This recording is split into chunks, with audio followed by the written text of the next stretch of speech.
বিধ্বস্ত হয় বিমানটি। এর পরপরই আগুন ধরে যায়। আতঙ্কে ছোটাছুটি করতে থাকেন শিক্ষার্থীরা। দ্রুত ঘটনাস্থলে এসে উদ্ধার তৎপরতা শুরু করেন সশস্ত্র বাহিনীর সদস্যরা। এ ঘটনায় হতাহতের সংখ্যা রয়েছে। আইএসপিআর জানিয়েছে F7 BJI মডেলের প্রশিক্ষণ বিমানে শুধু পাইলট ছিলেন।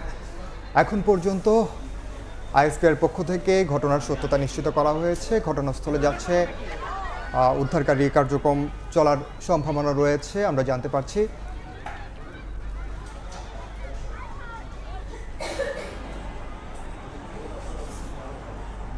দর্শক নিশ্চয় আপনারা দেখতে পাচ্ছেন এবং অনেক শিক্ষার্থী, স্কুলের শিক্ষার্থীরা ছুটোছুটি করছে, সেখানে অনেক মানুষ আসলে সেখানে দেখা যাচ্ছে। এখন পর্যন্ত আমরা চেষ্টা করছি আসলে নীতির সঙ্গে কানেক্ট হতে পারবো এবং সবশেষ অবস্থা সেখানে জানাতে পারবো। দর্শকদের জানিয়ে রাখি, আজ দুপুর 1:06 উত্তরার দিয়াবাড়িতে